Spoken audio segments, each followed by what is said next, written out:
Hey there. Welcome to Shadow Archives. Just a heads up, there are a few ads in the first 10 minutes, then it's completely ad-free. I know many of you listen to these stories to relax or drift off to sleep. I hope you'll give this video a chance because I truly believe you won't find stories quite like these anywhere else. Before we begin, feel free to leave a comment and tell me where you're listening from tonight. And if you enjoy these stories, please like the video and subscribe to the channel. Now get comfortable, take a deep breath, and let's begin. I was about 5 or 6 years old, small enough that the world still felt huge and mostly harmless. I didn't have the kind of awareness adults have, the instinct that tells you when something is wrong, even if nothing obvious has happened yet. At that age, people were just people. Cars were just cars. If someone smiled at you or talked to you, it usually meant nothing more than they were being friendly. I was in the front yard with my older brother, who was about 2 years older than me. We were doing whatever kids do when they're left alone outside for a bit, probably running around, playing with dirt, making up games that didn't have rules. It was a normal day. The kind of day that doesn't stand out until you look back at it with adult eyes. Then a car pulled up. I don't remember the make or the color. I don't remember if it was clean or beat up. What I remember is that there was a man and a woman inside, a couple. That detail matters now in a way it didn't then. At the time, it just registered as 2 adults in a car, which felt safer somehow than just one person. Couples didn't seem dangerous. Couples seemed normal. I can't remember exactly what they said or did. That part is blurry, like my brain never bothered to record the details. But I do remember that they enticed me. They said something that made me want to come closer. Maybe they asked a question. Maybe they offered help. Maybe they pointed at something interesting. Whatever it was, it worked. I started walking toward their car. There was no fear in me, no hesitation, no sense that I was doing something wrong.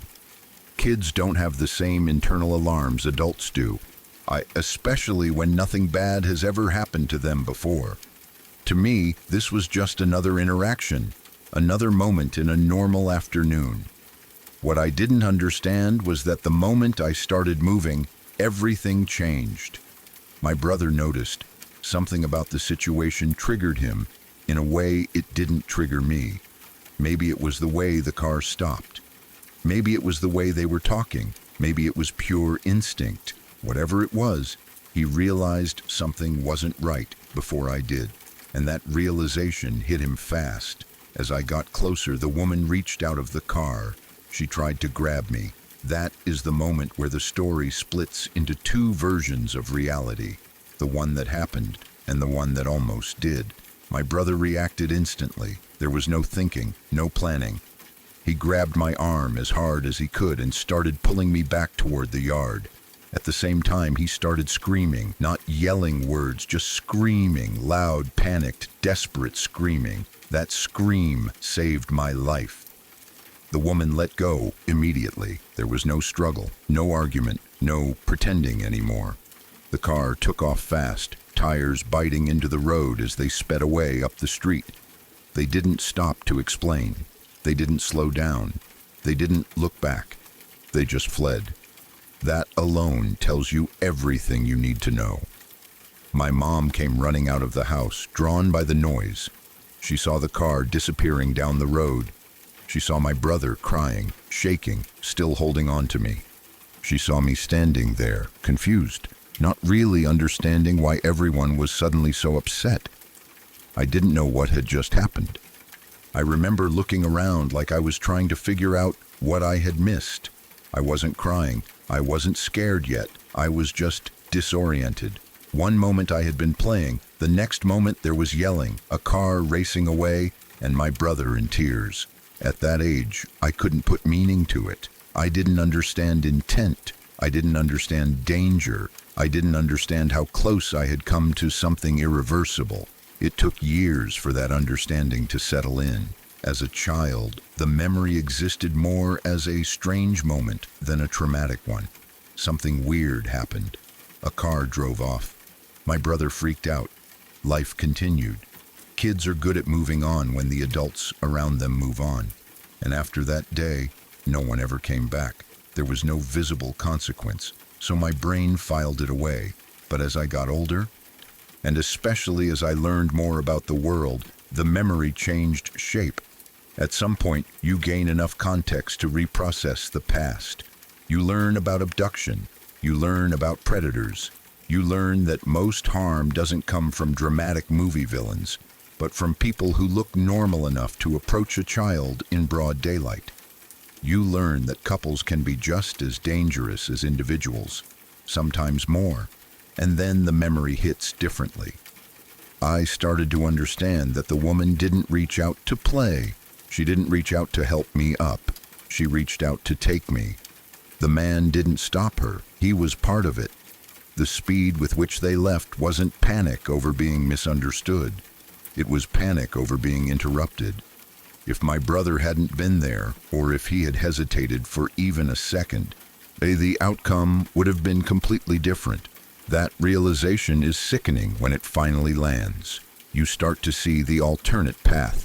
You imagine being pulled into the car, the door slamming shut, the street disappearing, your house shrinking in the distance, your brother's screams fading. You imagine the confusion turning into fear. You imagine never coming home. And once you go down that road mentally, it's hard to stop. I don't like to exaggerate, but there's no gentle way to say it. I was almost certainly headed for rape and murder, or worse, prolonged abuse followed by disappearance. The statistics don't leave much room for optimism. Children taken like that rarely come back, and when they do, they are never the same. The thing that messes with me the most is how casual it was. No disguise, no urgency, no attempt to hide. It happened in my own front yard, in daylight, on a normal street, while my family was home. That tells you how confident they were, how practiced, how many times they had probably done something like this before. It also tells you how fragile safety really is.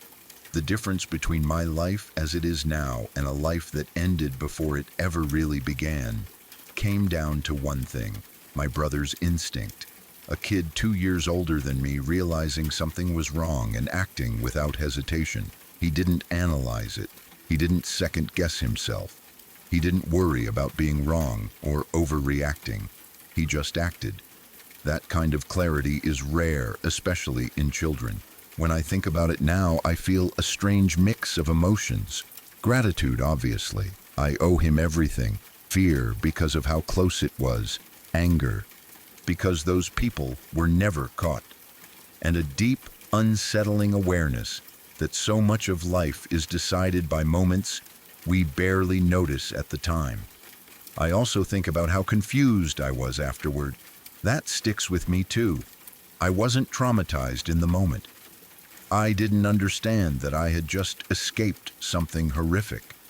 The trauma came later, when I gained the ability to understand what almost happened. That delayed fear is a weird thing. It sneaks up on you years later when you're no longer vulnerable in the same way. Your body reacts to a memory that your childhood mind couldn't process. Your adult brain fills in the blanks, and suddenly the past becomes terrifying. Pretty glad my life doesn't have that in it right now, doesn't even begin to cover it. I have a life. I have experiences. I have memories that exist because I wasn't taken that day. I have a future that only happened because my brother screamed. Sometimes I wonder how many people walking around have similar near misses buried in their past. How many stories never get told because nothing technically happened. How many lives were saved by accident, by timing, by someone else's awareness. And sometimes I wonder about the kids who didn't have someone there to grab their arm. That thought sits heavy. What happened to me didn't define my childhood, but it redefined my understanding of it. It taught me retroactively that danger doesn't always look dangerous, that trust can be used against you. that kids are vulnerable in ways they can't possibly understand. It also taught me something about courage, not the loud, heroic kind, the instinctive kind, the kind that doesn't wait for permission. My brother probably doesn't think of himself as a hero. To him, it was just a moment, a reaction, something that happened and then passed. But from where I stand now, decades later, that moment was everything. I don't walk around afraid all the time. I don't live in that what if. But every now and then, the memory resurfaces and I feel that chill, that awareness of how close I came to never having any of this. And every time it does, I feel the same thing: relief, gratitude, and a quiet, unsettling respect for how thin the line between safety and horror can really be.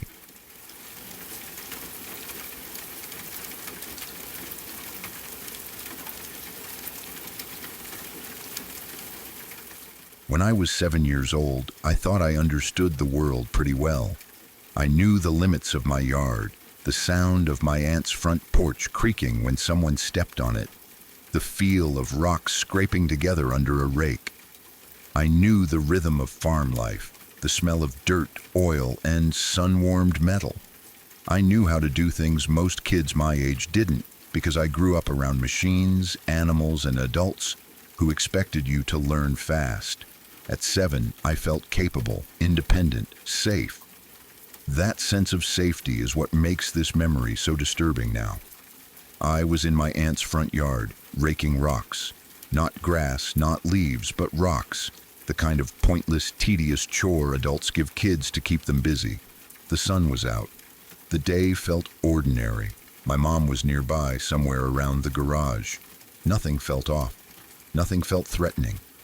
It was just another quiet moment in childhood, the kind you don't think twice about while it's happening. Then a beat-up pickup truck pulled up. It wasn't flashy or loud. It didn't screech to a stop or draw attention. It just rolled up and parked like it belonged there. That alone didn't register as strange to me at the time. On a farm, vehicles come and go. People stop to ask questions. Neighbors pass through. A truck pulling up wasn't alarming. A man got out. I remember him opening the hood and messing with something underneath, like he was checking the engine or pretending to fix a problem. That part felt normal too.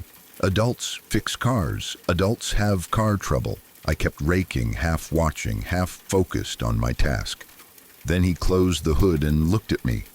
He spoke casually, like this was no big deal at all. "Hey kid," he said, "do you know how to pop a clutch?"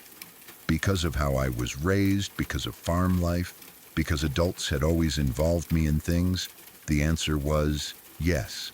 I actually did know how. That mattered later. At the time, it just felt like a fact. "Yes," I said. He smiled and said, "Give me a hand real quick." And I did exactly what a helpful, trusting kid would do. I started walking toward his truck. Nothing in his tone set off alarms. Nothing in his body language screamed danger. He didn't grab me. He didn't rush me. He didn't threaten me. He just asked for help. That's what makes it so terrifying in hindsight. It was smooth, normal, friendly. I was only a few steps away when my mom called out to me from the garage. I don't even remember what she said. It doesn't matter. What matters is that I turned around. I looked away from the truck. I shifted my attention for just a second. In that second, everything changed.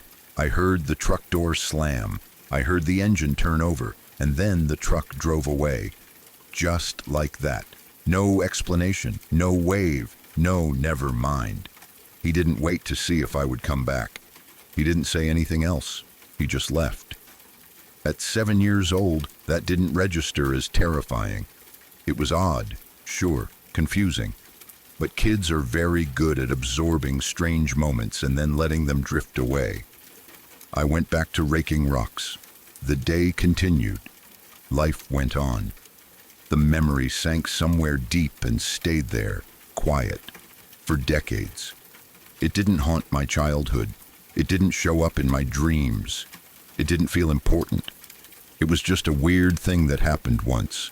a random moment with no clear meaning. So my brain did what brains often do with unfinished stories. It filed it away and moved on, until one night, about 30 years later, I was laying down to go to bed. Nothing special about the day, nothing stressful. My body was tired, my mind was calm. And then, out of nowhere, the memory came back. Not gently, not like a distant thought. It slammed into me. I sat straight up in bed, heart pounding, breath catching in my chest, because suddenly I wasn't remembering it as a child anymore. I was seeing it as an adult, with adult understanding, adult context, adult awareness of how the world really works. And the realization hit me all at once. That man was trying to kidnap me. There was no other explanation, none that made sense. He didn't need help popping a clutch. Even if he did, he wouldn't ask a 7-year-old. And the timing of his exit made it unmistakable. The moment my mom called out, the moment he realized I wasn't alone, he aborted the plan and disappeared. I dodged something massive. That realization was so sudden and so violent that my body reacted before my mind could catch up. I started shaking, not shivering, shaking. My hands trembled, my chest felt tight. My stomach dropped like I was falling. I kept thinking, what bullet did I dodge? What would have happened if my mom hadn't called out? What if she'd been inside the house? What if I'd taken 2 more steps? What if I'd reached the truck door? There are no answers to those questions, and that's part of what makes it unbearable. My mind tried to fill in the blanks, and every version was worse than the last. Kidnapping, abuse, murder, being taken somewhere I'd never come back from, becoming one of those kids whose faces end up on posters, whose names are spoken in the past tense, all because someone asked for help. I was shaking for at least half an hour. I couldn't calm down. I couldn't distract myself. My body was stuck in fight or flight, reacting to a threat that was decades old but suddenly very real. It felt like it had just happened, like I had just escaped. That's the part people don't talk about much. How memory can lie dormant and then come back with teeth. How your nervous system doesn't care that the danger is over. It reacts as if it's happening now. I kept replaying the sound of the door slamming, the engine starting, the truck pulling away. At the time, it had felt neutral. Now it sounded like an ending I narrowly avoided. What scares me the most is how ordinary it all was.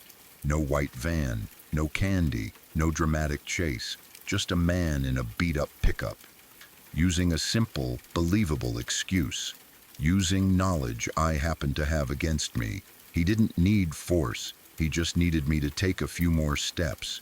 It makes you realize how thin the line can be between safety and disaster. How many close calls never get labeled as such because nothing actually happened. We only count the tragedies, we don't count the almosts. And yet, those almosts leave marks too. Looking back, I think about how kids are taught to fear obvious dangers, but not subtle ones. We warn them about strangers, but strangers don't always look scary. Sometimes they look normal, helpful, broken down, in need. I also think about how lucky I was. Not because I was smart, not because I did something right. Pure luck, timing. A voice from the garage at exactly the right second. That's it. That realization messes with you. It makes you wonder how many other moments in your life were decided by chance. How many people are alive because of tiny interruptions? How many aren't? Even now, thinking about it still freaks me out. My chest tightens, my skin prickles. That sense of dread comes back, quieter than that first night, but still there. The fear isn't about the man anymore. It's about the fragility of safety. The idea that something so life-altering could have happened without drama, without witnesses, without warning. I've talked to other people since then, and I learned something unsettling. A lot of them have stories like this. Moments that didn't seem important until years later. A car that slowed down, a hand that reached out, a question that now sounds wrong, and the same reaction comes up again and again. You ever have a memory come back and get scared over it? Not scared like watching a horror movie. Scared like your body remembers something your mind hadn't processed yet. Scared like you realize you were vulnerable in a way you couldn't see at the time. What happened to me didn't leave scars you can see. It didn't change my life path, but it changed how I understand my past. It reframed my childhood. It reminded me that danger doesn't always announce itself. That truck drove away and my life continued. But somewhere out there, that man kept driving, and I will never know what his intentions fully were, only that they weren't good. That thought sits heavy. I survived something without ever knowing it at the time. And that's the part that still shakes me, because it means safety is sometimes invisible, and danger is sometimes quiet. And the difference between the two can be nothing more than a voice calling your name from the garage. And if that doesn't make you uneasy, I don't know what would.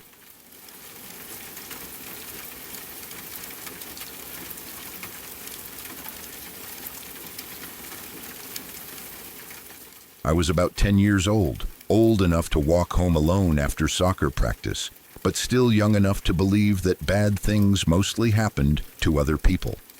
That evening felt normal in every way. Practice ended, I said goodbye to my teammates, and I started the familiar walk home. I knew every crack in the sidewalk, every house along the way. My mind was probably on small things, what I would eat when I got home, whether I had homework, whether my brother would be around to annoy me. Nothing felt wrong. As I got closer to my house, something unusual caught my eye. There was a police car parked near the driveway. At first, it didn't fully register. It felt out of place, like a detail that didn't belong in the picture I had in my head of what home was supposed to look like. I slowed down without really knowing why. A small part of me noticed that the car wasn't just on the street. It was actually in our driveway. Before I could make sense of that, the officer got out of the car. He walked toward me calmly and asked a simple question. He asked if I lived there. I nodded and said yes, still not fully understanding what was happening. My brain was trying to connect dots that didn't want to line up. Police cars didn't come to houses for no reason, but at 10 years old, I didn't yet know what reasons were possible. Then he told me my brother had been in an accident. I remember the words hitting me, but not landing all at once. It was like hearing something in a foreign language. Accident could mean a lot of things. Kids fall, bikes crash, people get hurt, and then they're fine. I was searching for a version of the story that didn't end badly, because I didn't know how to imagine anything else. The officer walked to the back of his car and opened the trunk. That moment is burned into me in a way that time hasn't softened at all. He pulled out my brother's bicycle. It was destroyed. The frame was bent and twisted in ways a bike should never bend. The wheels were warped. Parts were broken off completely. Then he pulled out the helmet. The helmet looked crushed, like something heavy had come down on it with force. It didn't look like something that protected someone. It looked like something that had failed under pressure. My brother wasn't there. That detail mattered more than anything else. The bike was there. The helmet was there. But my brother wasn't standing next to the officer. He wasn't walking toward the house. He wasn't yelling, joking, or brushing it off like he usually did. He was missing from the picture, and my mind filled that absence with terror. I didn't scream. I didn't cry. I froze. Everything inside me went cold at once. I remember feeling like the world had suddenly tilted, like I wasn't standing on solid ground anymore. I was 10 years old, staring at proof that something terrible had happened, with no idea how bad it really was. The officer was calm. He spoke gently. He explained that my brother had survived.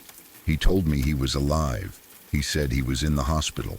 He explained that he had been badly injured, that he would need surgery, that he would be there for a while.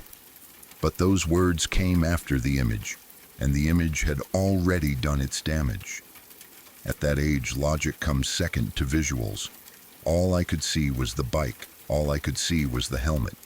All I could see was the empty space where my brother should have been. Inside the house, my father was home. He was on the phone dealing with something completely unrelated, unaware that our lives had just split into before and after. I ran inside and tried to explain what was happening. I remember telling him there was a cop at the door. I remember him not understanding at first, maybe thinking it was something minor, maybe thinking I was exaggerating or confused. I was panicking, but I didn't yet have the words to explain why. The officer waited outside patiently. He didn't rush. He didn't leave. He stood there, understanding that the adults needed to catch up to what had already happened. Eventually, my father realized this wasn't a misunderstanding. He got off the phone. The gravity of the situation finally landed. We went to the hospital. That drive felt endless. I don't remember much of what was said in the car. I remember silence more than anything. A heavy, uncomfortable silence filled with unspoken fear. I kept replaying the image of the bike in my head over and over again, as if my brain was trying to prepare me for the worst. When we arrived, everything moved fast and slow at the same time. Hospitals have a way of doing that. Bright lights, white walls, the smell of disinfectant, people walking quickly with serious faces. I remember being aware that this was a place where bad things happened, even if good outcomes were still possible. My brother had been riding fast. That part came later. He was always a fast rider, fearless in a way older siblings sometimes are. A van cut him off suddenly and slammed on the brakes. He didn't have time to stop. He went over the handlebars and into the van. His helmet took the impact. His body took the rest. That helmet saved his life. That thought comes with its own strange weight. The same helmet that looked crushed and horrifying was also the reason he survived. At 10 years old, that was hard to hold in my head. Something could look so broken and still have done its job. He spent a week in the hospital. He needed surgery. Recovery took a long time. There were scars, pain, frustration, and months of healing. But he survived. He recovered. Eventually, life found a new normal. From the outside, it was a success story, a bad accident, a close call, a recovery. People say things like lucky or it could have been worse. And they're right. It could have been worse. I know that. But that doesn't erase what that moment did to me. I was a child who learned all at once how fragile everything is. The scariest part wasn't the hospital or the surgery or the recovery. It was that first moment, the sight of his bike coming out of the trunk while he wasn't there. That single image taught me something my brain wasn't ready to understand yet. It taught me that people you love can disappear without warning, that normal days can turn into emergencies in seconds. That safety is not guaranteed just because things have always been fine before. That feeling hasn't gone away in 25 years. I can still feel it in my chest when I think about it. That hollow, sinking panic. That moment where your stomach drops and your heart races and your mind scrambles for answers it can't find. Even now, as an adult, that memory brings back the same physical response. My body remembers it as danger, even though the danger is long gone.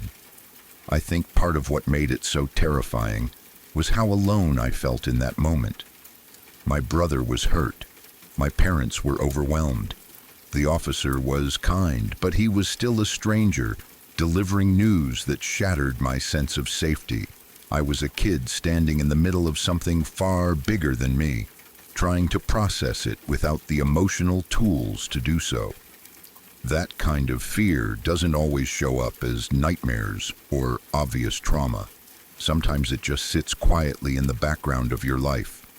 It shows up when a phone rings unexpectedly, when you see emergency lights near your home, when you hear about accidents involving people you love. Your chest tightens before your brain has time to reason with it. Even now, when I think about police cars pulling into driveways, I feel that old tension. That instinctive fear that something bad has happened again. That memory taught my nervous system a lesson it never forgot. What stays with me most is how sudden it was. One minute I was walking home from soccer practice, thinking about nothing important at all. The next minute my world felt like it might collapse. There was no build-up, no warning, just a sharp turn into fear. I think about that sometimes when people talk about childhood as a time of innocence. It is until it isn't. Sometimes innocence doesn't fade slowly. Sometimes it shatters in a single moment, and you carry the pieces with you into adulthood. My brother lived. That matters more than anything. I am endlessly grateful for that. I can say that and mean it fully. But gratitude and fear can coexist. Relief doesn't erase trauma, it just sits beside it. That experience changed how I see the world. It made me more aware of risk, more sensitive to sudden changes, more attuned to the idea that life can pivot in an instant. It also gave me a deep appreciation for the people we love being here at all. The image of that bike, bent and broken, has stayed with me longer than any other childhood memory, longer than games, holidays, or victories. It represents a moment where I came face to face with the idea of loss before I was ready to understand it. 25 years later, the feeling is still there. Quieter maybe, less sharp, but still present. A reminder of how close everything came to being different. A reminder of how fast everything can change. I don't think that feeling will ever fully go away. And maybe that's okay. Maybe it's the cost of learning too early that life is fragile. Maybe it's the price of loving someone deeply and realizing how easily they can be taken from you. All I know is that the sight of his bike coming out of that trunk and him not being there carved something into me that time hasn't erased. And honestly, I don't think it ever will.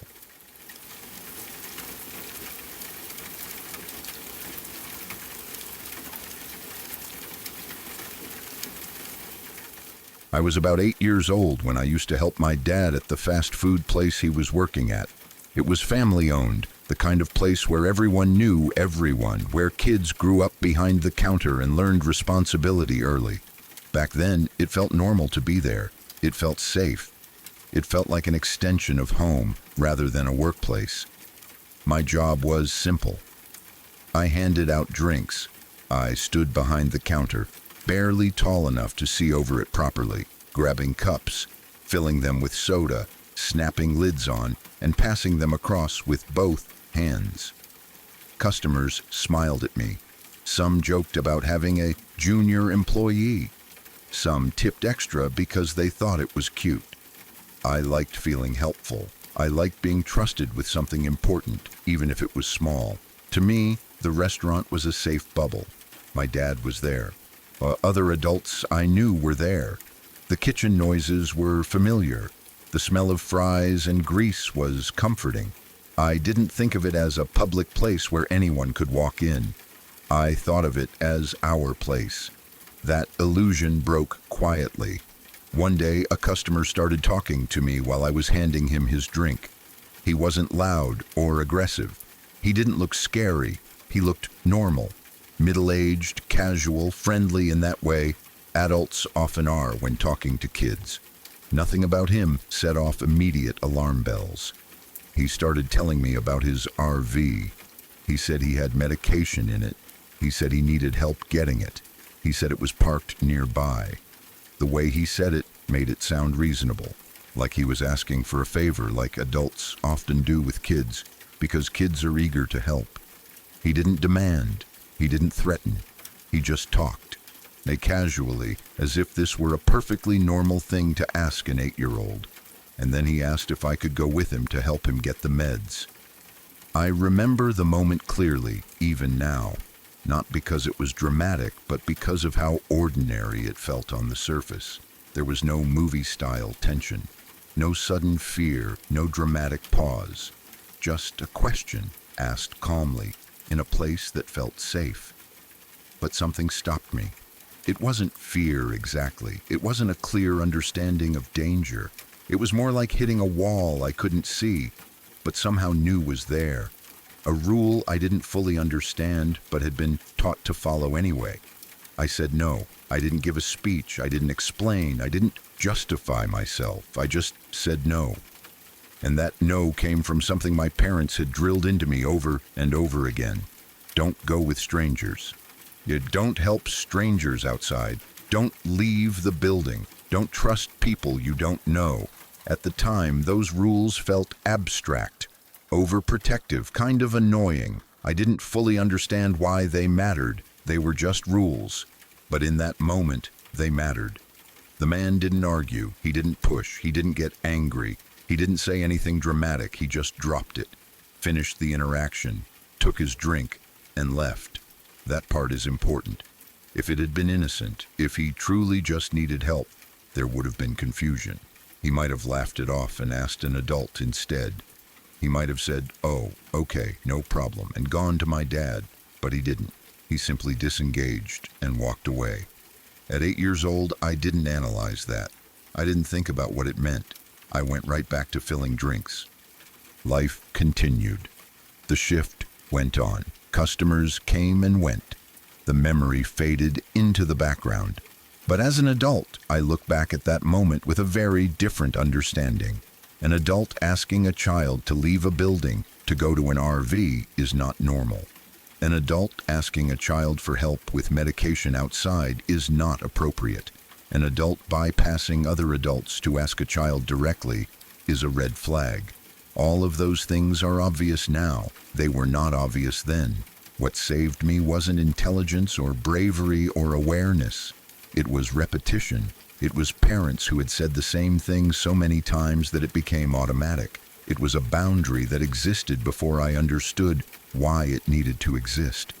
That realization is unsettling, because it means that if my parents hadn't been strict about strangers, if they had framed it differently, if they had been more relaxed, I might have said yes, not because I wanted to do something wrong, but because I wanted to be helpful, because kids are taught to listen to adults, because refusing an adult doesn't come naturally at that age. I think about how easily it could have gone another way. What if he had said he needed help carrying something heavy? What if he had said my dad sent him? What if he had framed it as an emergency? Kids don't have the tools to question those things unless someone gives them those tools ahead of time. What also sticks with me is how subtle it was. There was no grabbing, no rushing, no raised voice, just a conversation, just a suggestion. That's often how danger actually works. It doesn't announce itself. It tests boundaries quietly. The restaurant felt safe because it was familiar. But that safety was borrowed. Anyone could walk in. Anyone could talk to me. The fact that my dad was nearby didn't stop someone from trying. As an adult, that thought makes my stomach tighten. I also think about how easily this could have been dismissed if I had mentioned it later.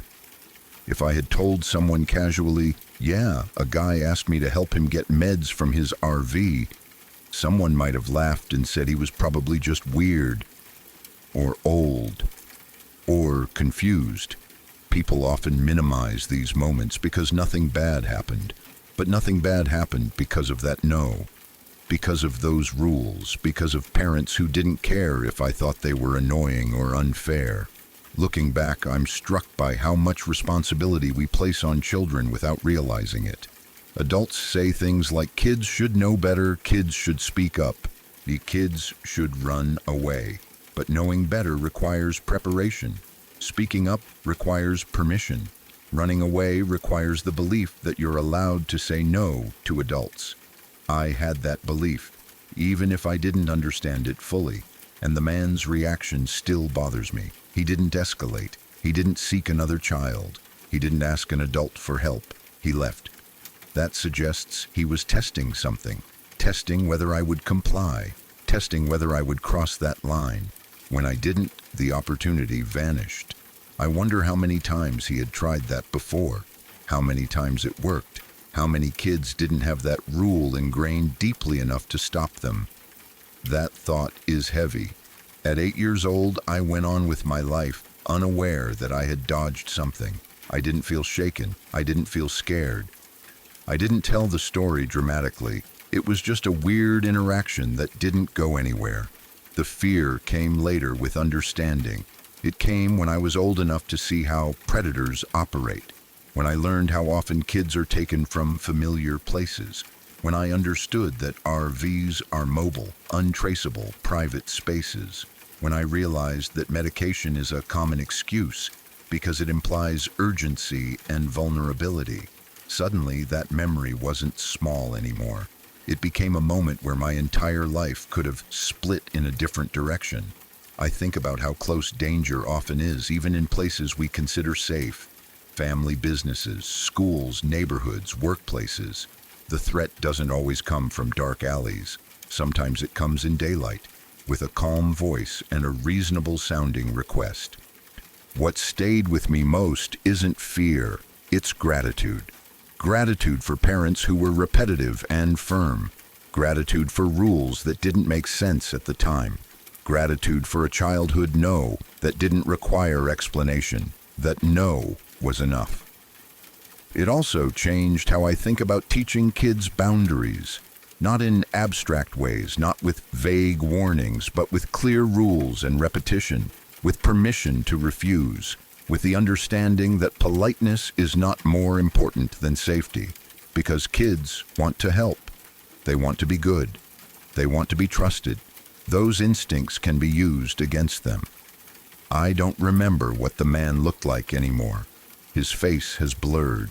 His voice is gone. The details don't matter. What matters is that moment where instinct, training, and timing aligned just enough. I said no.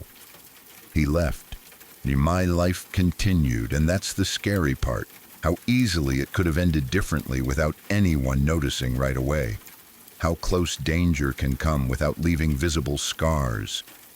Even now, thinking about it, I feel that strange mix of calm and unease.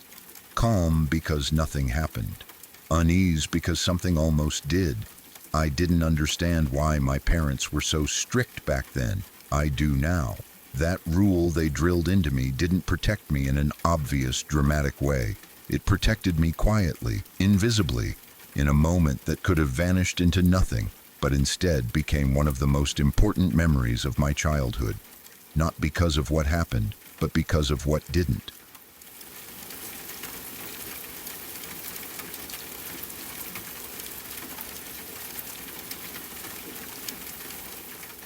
I was around 11 years old when it happened, old enough to have a sense of independence, but still young enough to trust the world more than I should have. I had been riding my bike, doing what kids do, moving fast, taking turns too sharply, feeling free in that careless way that only childhood allows. I don't remember exactly how I fell. I probably hit a crack in the pavement or turned too hard. I just remember the sudden loss of balance, the scrape, the shock of hitting the ground. I wasn't seriously hurt. My knees stung, my hands were scraped, my heart was racing more from surprise than pain. I remember sitting there for a moment, catching my breath, brushing dirt off my legs, doing that quick internal check kids do to make sure nothing is broken. I could stand, I could walk. I was shaken, but fine. And then a truck pulled up. At first, it didn't feel threatening. Someone stopping to check on a kid who fell off a bike feels normal. It feels like the kind of thing adults are supposed to do. The truck came to a stop nearby, close enough that the engine noise filled the space around me. A man leaned out and spoke to me. He told me he could drive me home. I remember thinking how unnecessary that sounded. I was literally 3 houses away from my own front door. I could see where I lived. Home wasn't some distant place. It was right there. I told him I could walk. I just wanted to go home. That was the only thing in my mind. Get up, get inside, be safe. Instead of accepting that, he tried again. He told me my dad said to go with him. That sentence is the one that stayed with me. Even at 11, something about it didn't sit right. It didn't make sense. My dad hadn't been outside. He hadn't spoken to anyone. He wouldn't send a stranger to pick me up when I was basically already home. The logic didn't line up. I didn't fully understand why the situation felt wrong, but I knew enough to know that what he was saying didn't add up. I didn't argue. I didn't accuse him. I didn't scream. I just wanted to leave. I wanted to go home. I remember repeating that I could walk, that I was fine, that I didn't need a ride. For a moment, there was tension. Not dramatic tension, not loud or aggressive, but a quiet pressure. The kind that makes your stomach feel tight. The kind that comes from someone trying to convince you of something you don't want to do. I remember feeling trapped in that pause, unsure what would happen next. Then he gave up. He didn't insist. He didn't escalate. He didn't get out of the truck. He just drove off. Just like that. I stood there watching the truck leave, my bike beside me, my knee scraped, my heart still pounding. Then I picked up my bike and walked the rest of the way home. 3 houses, a distance so short it feels ridiculous now, to think about how much weight it carries in my memory. At the time, I didn't tell anyone. Not because I was hiding it, but because it didn't feel like a story yet. It didn't feel important. I had fallen. A man had offered help. I said no. Life continued. Kids move on quickly when nothing visibly bad happens. But memories don't always show their meaning right away. As I got older, the memory shifted. It changed shape as my understanding of the world changed. When you're a child, you see moments as isolated events. When you're an adult, you see patterns. You understand intent. You recognize manipulation. An adult offering a ride to a child who is 3 houses from home is not normal. An adult claiming a parent gave permission when they clearly didn't is not okay. An adult abandoning the situation the moment the child refuses is a red flag. Those things are obvious now. They were not obvious then. What strikes me most is how close to home it happened. Not in a park, not on a quiet road far away, not somewhere isolated. It happened practically in front of my house. That proximity creates a false sense of safety. You assume nothing bad can happen when you're that close to home. You assume danger requires distance. It doesn't. The fact that I just wanted to go home is important too. I wasn't trying to be brave. I wasn't trying to outsmart anyone. I wasn't thinking about kidnapping or harm. I just wanted to be inside, with my family, in a place that felt safe.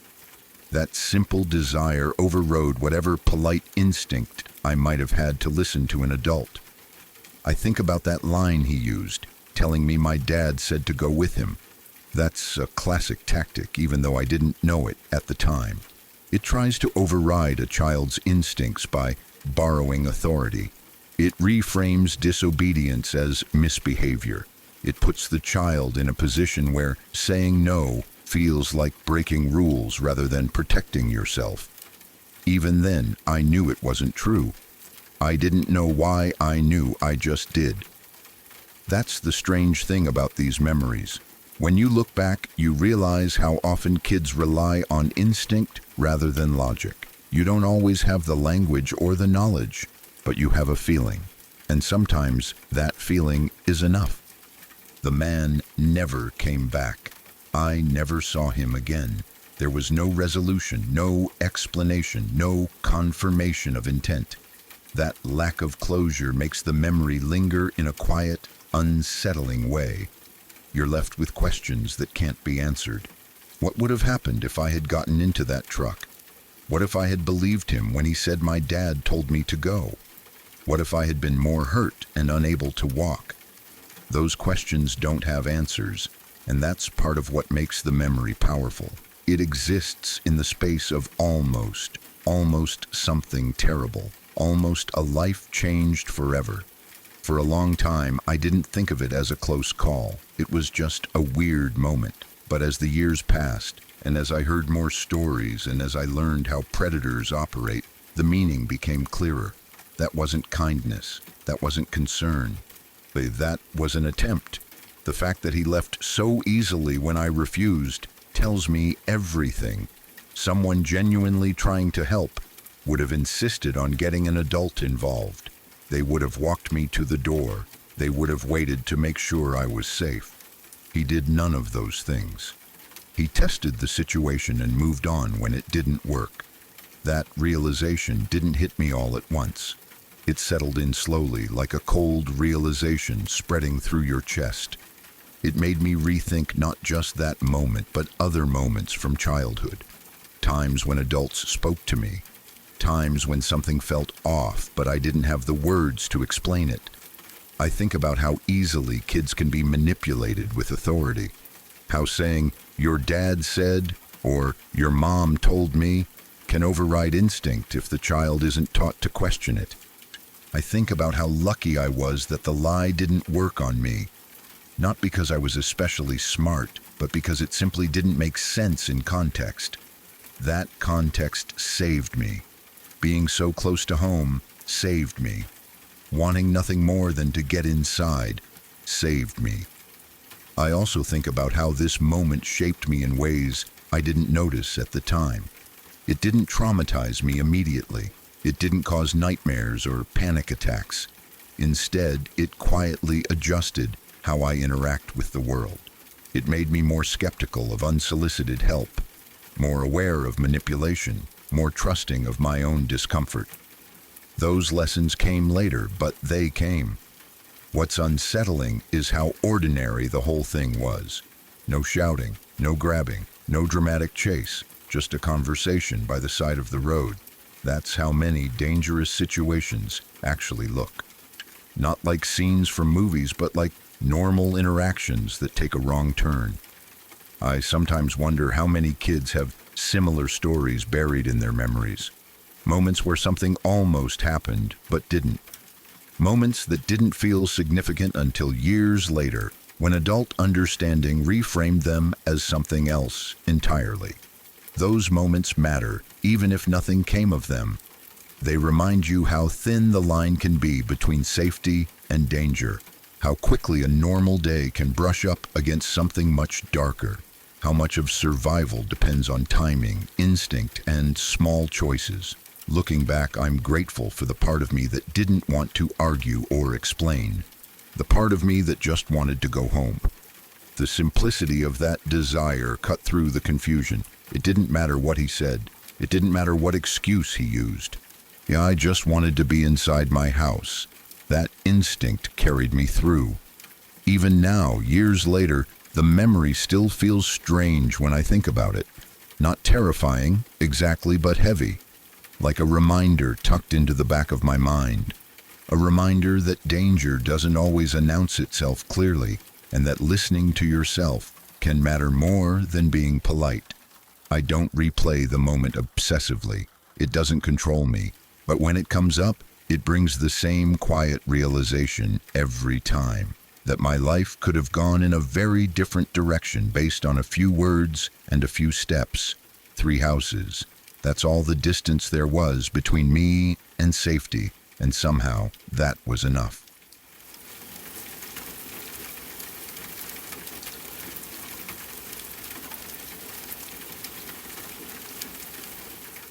Once, a young woman stepped onto a bus, thinking she was simply going home. It was an ordinary evening. She was a student, out with a male friend after watching a film. Nothing about the night felt dangerous to them. They chose a bus because it was supposed to be a normal, affordable way to get back home. The bus was off-duty, but they did not know that. To them, it looked like any other ride through the city, just another part of everyday life. Inside the bus were 6 men. One of them was the driver. The others were already sitting there watching. From the moment the couple got on, something shifted. What should have been a short ride turned into something unimaginable. The bus did not take them home. Instead, as it moved through the streets of the city, the men attacked. They dragged the woman away from her friend. One by one, they raped her while the bus kept driving, circling the city. It did not happen in a dark alley or a hidden place. It happened on a moving bus in public streets while the city went on around them. Her friend tried to stop it. He fought back. For that, he was beaten badly. The men overpowered him, tied him up, and forced him to watch. He could not look away. He could not help her. He could only witness the violence as it continued. The assault did not stop with rape. It escalated into something even more brutal. The men used an iron rod to assault her repeatedly, causing devastating internal injuries. The pain was extreme. The damage was catastrophic. What they did was not just an attack on her body, but an attempt to destroy her completely. When they were finished, the men did not seek help. They did not leave the couple somewhere safe. They threw them both out of the bus onto the roadside, naked, bloodied, and broken as if they were trash. Then they drove away, leaving them there to die. For some time, the couple lay there barely conscious. They were severely injured. They could not call for help. They could not move properly. Eventually, passers-by noticed them.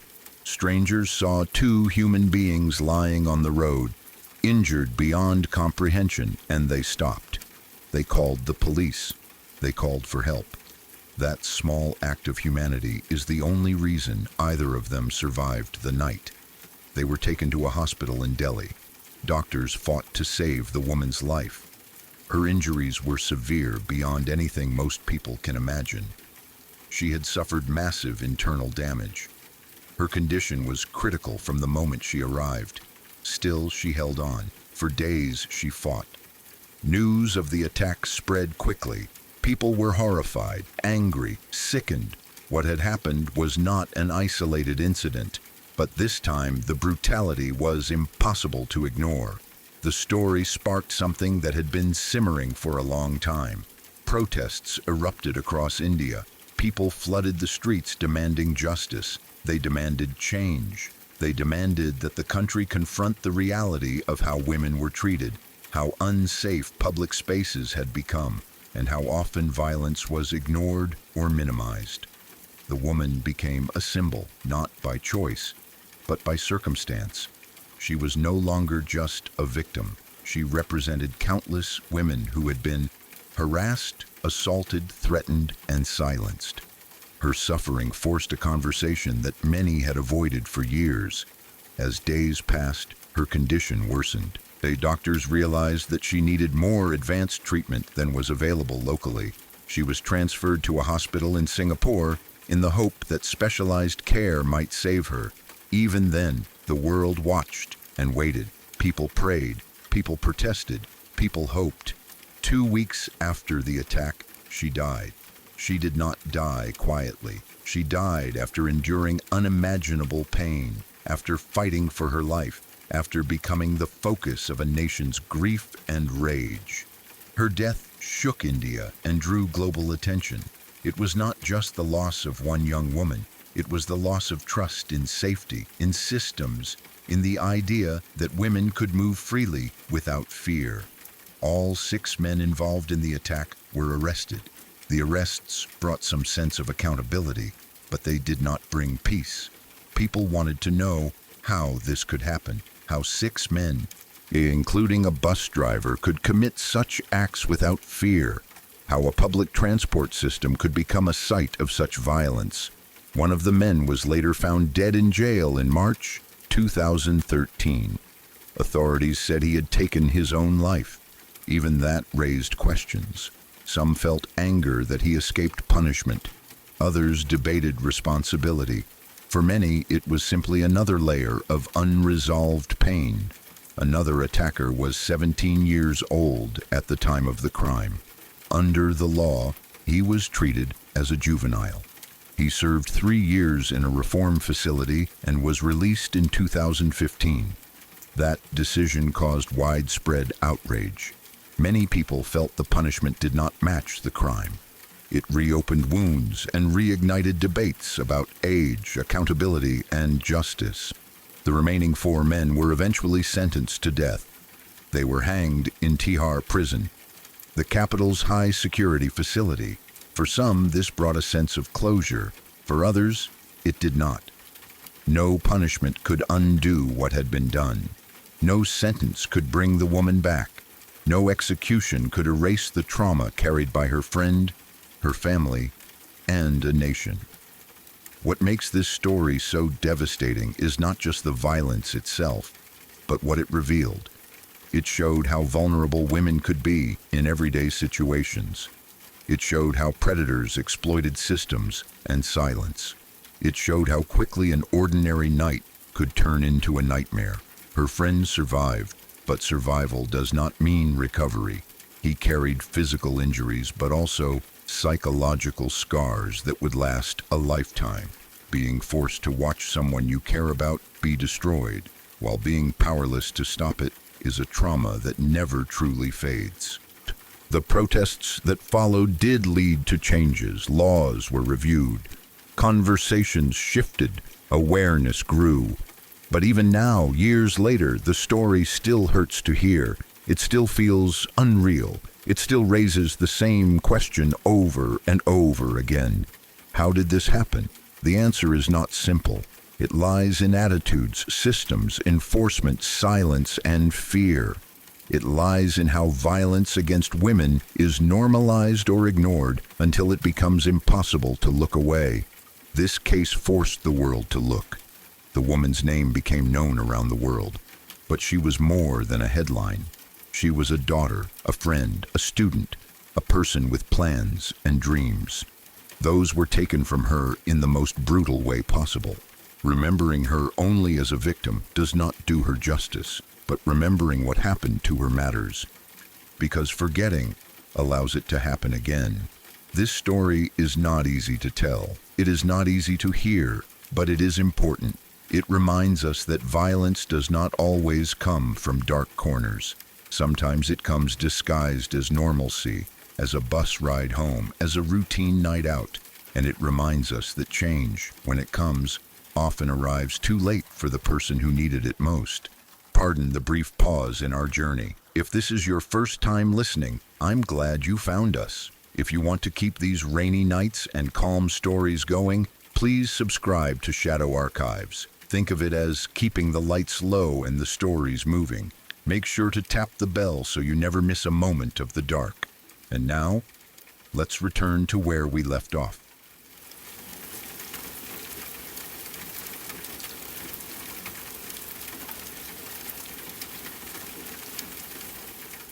I was about 13 years old when it happened, right at that strange age where you're not really a child anymore, but you're also nowhere close to being an adult. I was small for my age, always had been. I looked younger than 13, probably closer to 11, the kind of kid people still mistook for someone who needed permission to be out late. At the time, I didn't think much about that. I just thought it meant people underestimated me sometimes. That day, I was walking with a group of friends. We were doing what kids that age do, hanging out, talking about nothing important, laughing, drifting from place to place without any real plan. There was safety in the group, even if we didn't consciously think of it that way.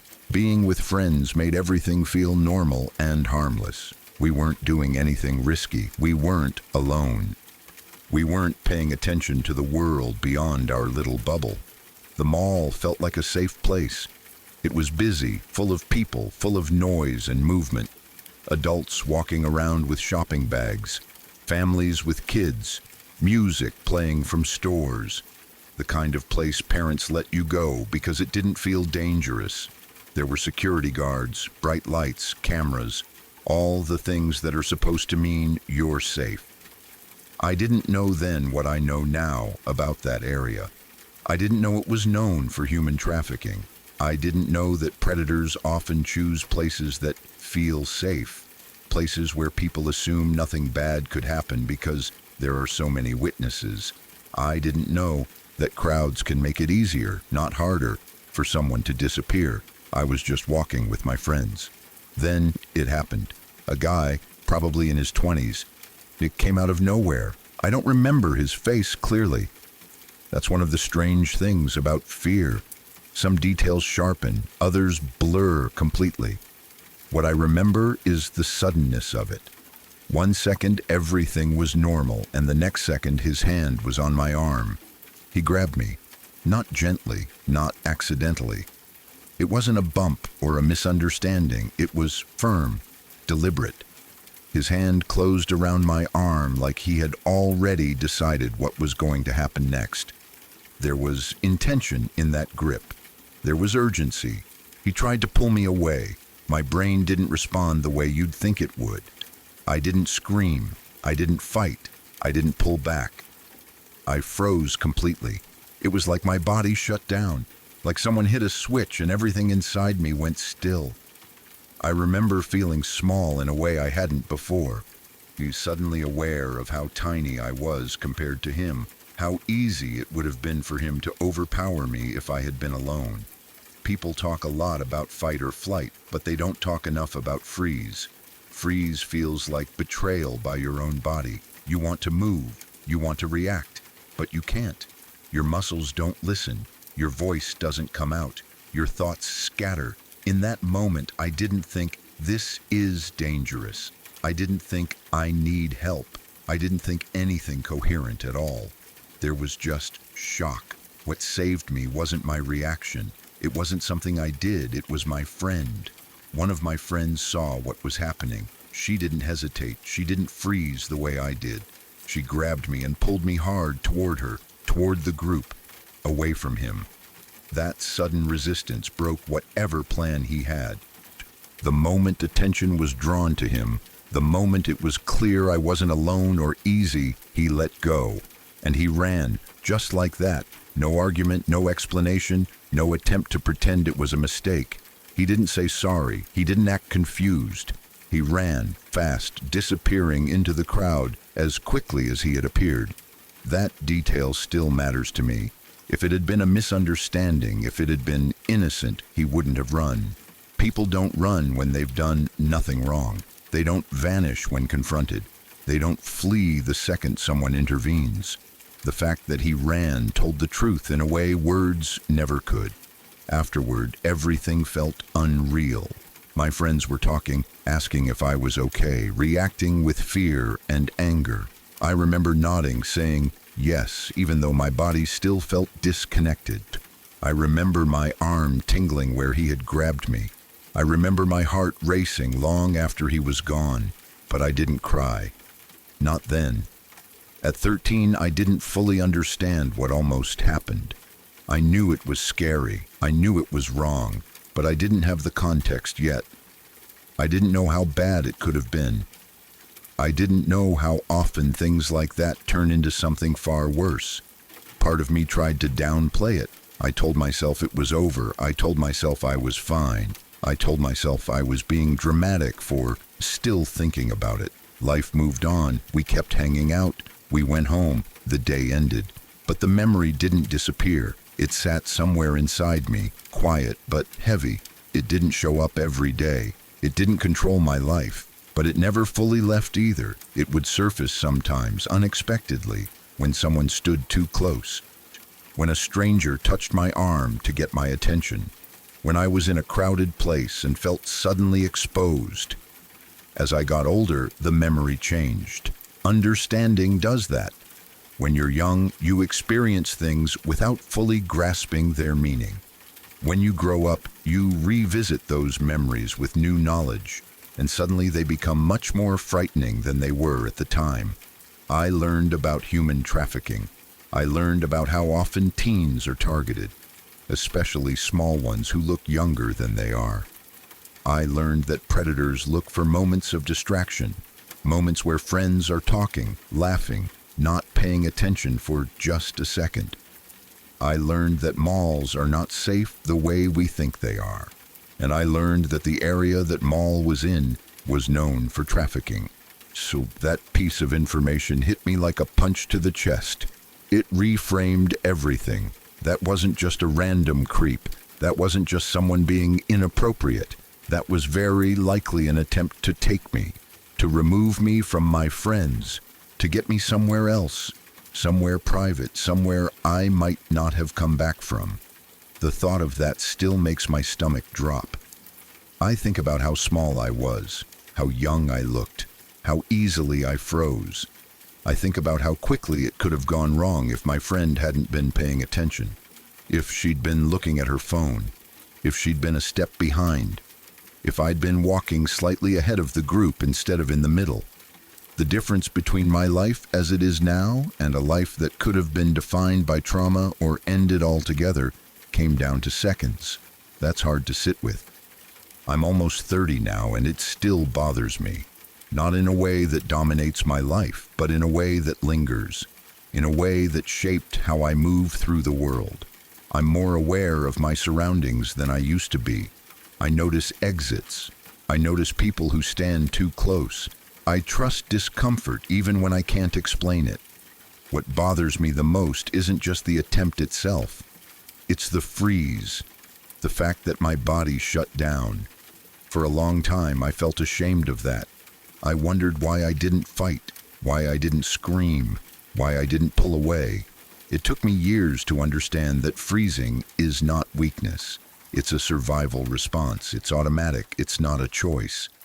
My body did what it thought would keep me alive in that moment, even if it doesn't look heroic or brave from the outside. And the truth is, I didn't need to be brave. I needed help. And I got it. I think a lot about my friend, how she saw it when I couldn't, how she acted without hesitation. She probably doesn't even realize how much she changed the course of my life.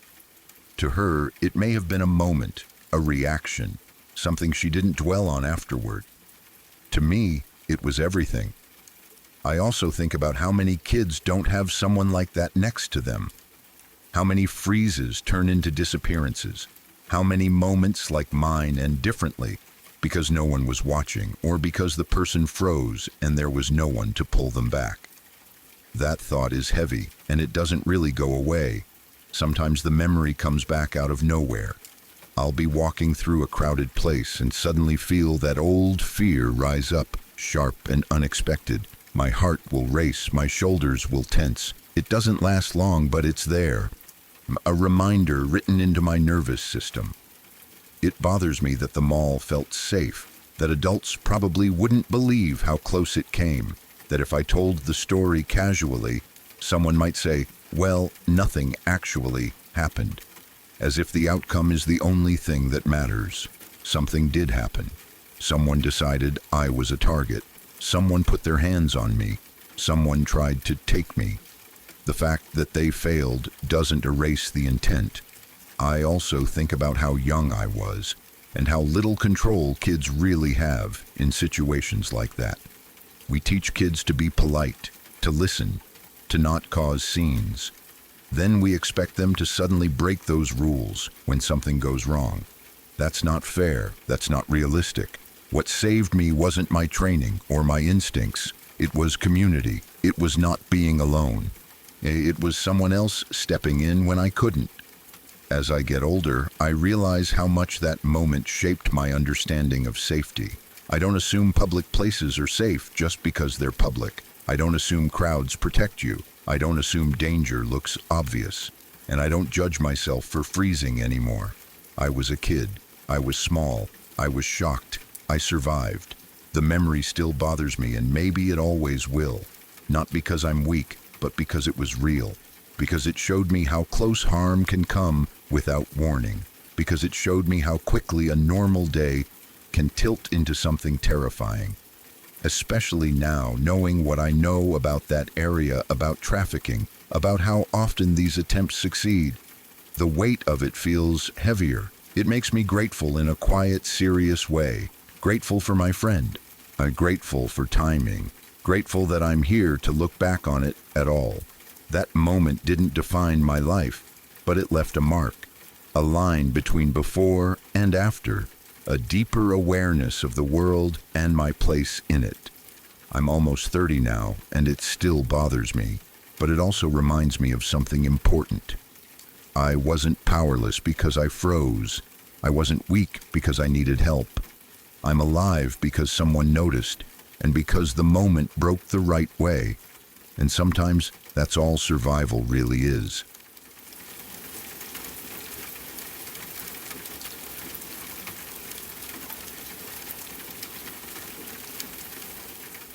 I was so young that time itself felt soft and blurry, like everything around me was wrapped in cotton. Sunday school wasn't a place I questioned. It was just another room filled with chairs that were too big, songs I didn't fully understand, and adults who smiled a lot. I was somewhere between 4 and 6 years old, still small enough to believe that any grown-up who spoke gently had to be safe. That belief sat deep inside me, unchallenged, unquestioned. There were only a few of us in that class, 5 kids maybe, small enough that every voice sounded loud when we sang, small enough that nothing felt anonymous. The teacher knew all our names. He touched our shoulders when we laughed too much, fixed our sleeves when they slipped down, knelt so his face was level with ours when he spoke. Everyone said he was kind. Everyone said he was good with children. I remember that being repeated, like a rule you weren't supposed to test. He had this habit that made me uncomfortable, but at that age, discomfort didn't come with words. It just came as a tight feeling in my chest, a strange urge to look at the floor. He would take a child's hand and hold it longer than needed. He would joke about how kids were messy, how their hands were always dirty no matter how much they washed them. He made it sound playful, like a silly grown-up thing, something we were too young to understand but were supposed to laugh at anyway. Each week he would focus on one child more than the others, not in a way that screamed danger, not in a way that would alarm a room full of adults, just enough attention to make that child feel chosen, singled out. At least, that's how it felt to me. When it wasn't my turn, I remember watching, feeling a strange mix of relief and guilt, like I was glad it wasn't me, but also afraid that my turn would come again. When it was my turn, I remember his voice being calm and low, like he was sharing a secret. He talked about cleanliness, about how kids didn't know how to take care of themselves properly. He said he did the same thing for his own children at home. That sentence stuck with me even then. It made everything feel normal, acceptable, wrapped in the idea of family and care. Adults used words like that to make things safe. Family, clean, helping. One day, after the songs were over and the other kids were being gathered up, he told me to stay behind. Just me. The room suddenly felt much bigger, much quieter. The chairs looked taller. The walls felt closer. I remember standing there, unsure if I was in trouble, unsure if I had done something wrong. He smiled and told me it wouldn't take long. Just a moment, he said something about my hands again, about helping me clean up properly. I didn't question it. I didn't know how. I had been raised to believe that adults knew better, that they couldn't be wrong, that if something felt strange, it was probably because I didn't understand it yet. My parents weren't the kind who explained things or asked how I felt. They were distant, distracted, busy in ways I couldn't name back then. I learned early that staying quiet made life easier. As he was doing what he said he needed to do, the door opened. It wasn't dramatic. There was no sudden shouting, no gasp, no rush into the room. Just the sound of the door opening, the squeak of hinges. A pause that felt like it lasted forever. Another adult stood there, half inside the room, half out. For a second, I thought he was going to close the door and leave. I remember that fear clearly, even now.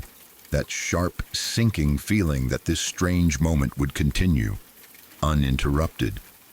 But the door didn't close. The man at the door hesitated. His face changed, just slightly. Not enough for a child to fully understand, but enough for me to sense that something was different.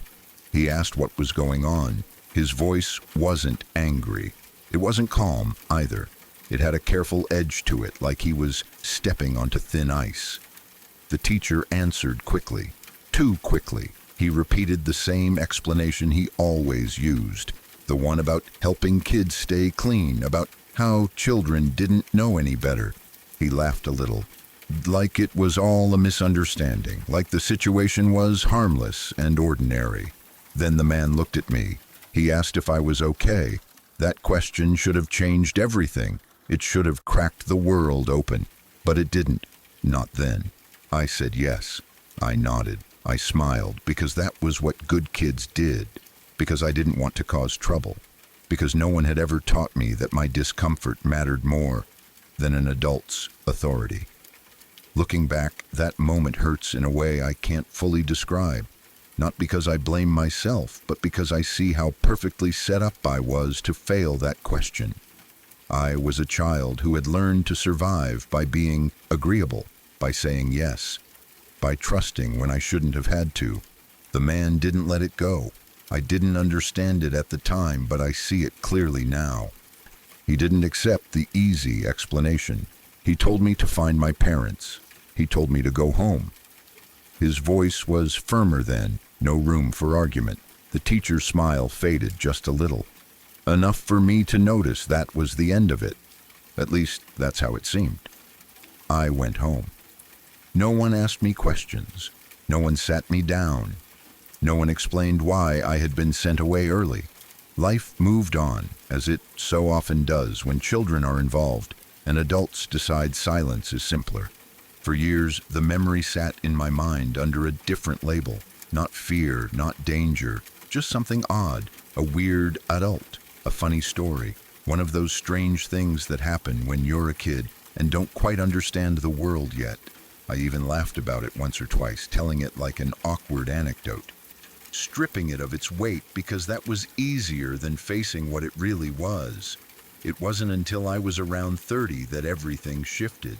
I was talking with a friend, the kind of late-night conversation where people open up about close calls, about moments that could have gone very wrong. I started telling my story the way I always had, half joking, casual, but halfway through something changed. I heard my own words differently. I saw the scene through adult eyes instead of a child's foggy understanding.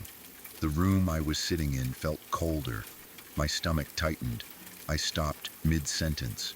That wasn't kindness. That wasn't help. That wasn't normal. It hit me all at once, like a wave breaking over my head. What I had experienced wasn't just odd behavior. It was abuse. It was grooming. It was someone testing boundaries, pushing them carefully, hiding behind authority and trust. He had been caught, not at the beginning, but in the middle. And if he hadn't been interrupted, I don't know how far it would have gone.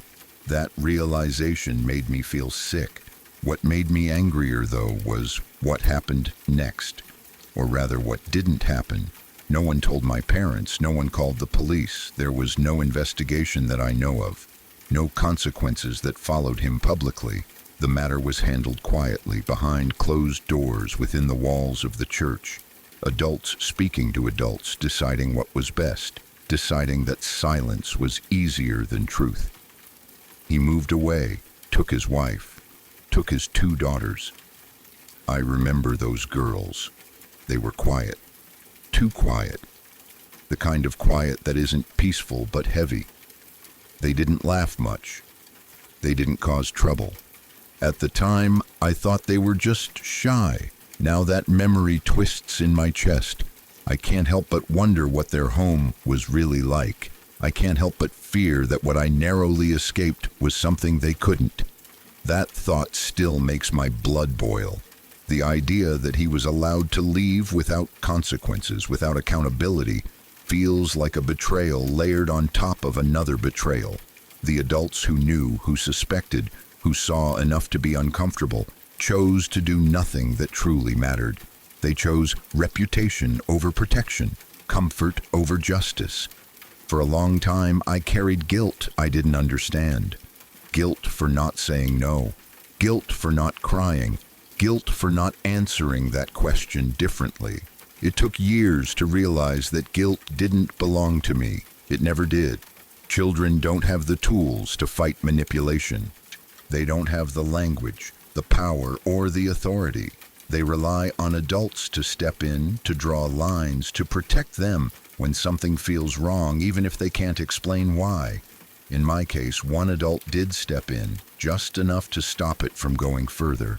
I am grateful for that, deeply. But one step wasn't enough to stop the pattern. It wasn't enough to protect the next child or the one after that. What haunts me now isn't just what almost happened to me. It's the silence that followed. The quiet agreement to let evil walk away unchallenged.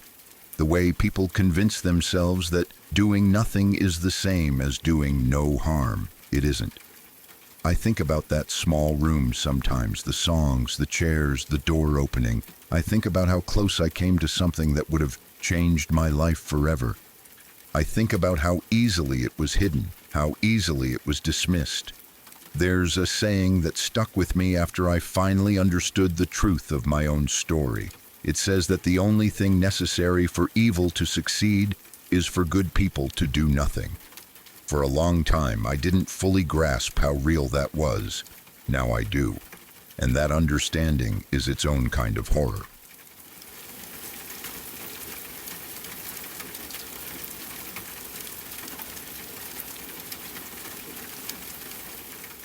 When I was 10, I regularly attended a choir club for kids. It was one of the few parts of my week that felt simple and safe. Singing with other kids, following the rhythm, trying to remember lyrics, laughing when someone messed up. It was ordinary in the best way. I never worried about how I would get home afterward because it was always my mom who picked me up. That was just how things were, predictable, routine, normal. So when my dad was the one waiting for me that day, it confused me. I remember walking out of the building, spotting his car, and feeling that small flicker of uncertainty. It wasn't fear at first, just confusion. I remember thinking maybe my mom was busy or sick or running late. Kids accept changes easily when they don't yet understand how much meaning they can carry. I got into the car. At first, the drive felt quiet but not alarming. My dad didn't talk much, but that wasn't unusual. He wasn't a big talker anyway. I stared out the window, watching familiar streets pass by, still trying to figure out why he was the one driving me home. Halfway through the drive, something changed. My dad started mumbling. At first, I couldn't understand what he was saying. His words were low, broken, like he was talking more to himself than to me. I leaned forward a little in my seat, trying to listen. Then I caught a few phrases that made my stomach twist. He said he was sorry. He said I would never see him again. At 10 years old, those words don't make sense right away. They sound dramatic, strange, unreal. I remember laughing nervously at first, asking what he meant, telling him to stop being weird. But he didn't answer. He just kept driving. Eyes fixed on the road, voice cracking as he repeated how sorry he was. I asked again and again. My voice was getting higher, more desperate. Fear was starting to creep in, slow and cold. I could feel it in my chest, like something tightening around my heart. I didn't know what was happening, but I knew it wasn't normal. He still wouldn't explain. The rest of the drive felt endless. Every familiar street suddenly felt wrong. I remember thinking about my mom, about my little brother, about how quiet everything felt. When we finally reached our apartment building, I felt a rush of relief, like whatever this was would stop once we got home. But it didn't. My dad parked the car and didn't get out. He just sat there. Then he told me to leave the car. I hesitated. I asked him again what he meant. I asked him why he was saying these things. I remember my hands shaking, my throat tight, tears already starting to burn in my eyes. That's when he finally said it. He told me I would not see him again because he would be dead very soon for what he did. He said the police would answer my questions. I didn't fully understand the words, but I understood the tone. I understood that something terrible had happened, something irreversible. He pushed me to get out of the car, impatient now, urgent, like he needed me gone. I got out, the door closed, and the car drove away. I stood there for a second, frozen, my brain trying to catch up with my body. Then panic hit all at once. I ran toward our apartment, my heart pounding so hard it hurt. I remember fumbling with the door, expecting it to be locked. It wasn't. The door was open. That alone was wrong. My mom always locked the door. Always. Even during the day. Even if she was just stepping out for a moment, seeing it open made my chest tighten even more. I stepped inside. The apartment was silent. Too silent. I called out for my mom. No answer. I called out for my little brother. Nothing. My voice sounded small and strange in the empty space. Then I saw it. A puddle of blood on the floor. I didn't scream. I didn't run. I just stared. My brain couldn't process what I was seeing. Blood was something I had only ever seen in movies or from scraped knees. This was different, darker, still, wrong. That's when the police arrived. I don't remember exactly how they came in or who spoke first. I just remember uniforms, voices, and someone gently guiding me outside. They spoke softly to me, telling me I was safe now, asking me if I was hurt. Then they explained what had happened. My dad had attacked my mom. He was obsessively jealous, controlling, paranoid. He had found a pack of old condoms in a cupboard and decided that this meant my mom had cheated on him. He ignored the obvious facts, that we had recently moved into the apartment, that the condoms could have been left by previous tenants, that there was no real evidence at all. In his mind, none of that mattered. He had already decided. The police told me he had smashed her skull in with a full wine bottle. Even now, writing those words feels unreal. At 10 years old, I couldn't imagine what that meant. I couldn't picture it. I just knew it was bad. Very bad. The kind of bad that changes everything. The only reason my mom survived was because my little brother intervened. My brother was 7 years old. He had witnessed our dad attacking our mom. He had seen something no child should ever see. Somehow, despite his fear, despite his size, despite being just a child, he intervened. He distracted him. He gave my mom the chance she needed to survive. If he hadn't been there, the police told me, my dad would have killed her. That truth settled into me slowly, like poison spreading through my thoughts. My little brother saved our mom's life. My little brother carried that weight before he even understood what it meant. The police took me to the hospital. The ride felt endless. I remember staring at my hands, noticing how small they looked, how dirty they were. I remember the smell of the car, the sound of the siren, the way everything felt unreal, like I was floating above my own body. At the hospital, I saw my mom. She was alive. That was the first thing that mattered. She was hurt badly, bandaged, bruised, weak, but alive. When I saw her, I finally broke down. Everything I had been holding in exploded at once. I cried harder than I ever had before or since. My little brother was there too. He looked different. Older somehow, quieter, smaller and heavier at the same time. We didn't talk much. We didn't know how. We just existed in the same space, both of us trying to understand what had happened to our family in the span of a single afternoon. When my dad said I would not see him again, he meant he planned to kill himself after dropping me off. That knowledge hit later, like an aftershock. He didn't succeed. The police found him in time and had him committed to a mental ward. He didn't die that day, but the person I knew as my father did. Whatever relationship existed before that moment was gone forever. That day is still the scariest thing that has ever happened to me. Not because of the blood or the police or even the violence itself, but because of how suddenly everything shattered. One moment I was singing in a choir. The next, my family was broken in a way that could never be fully repaired.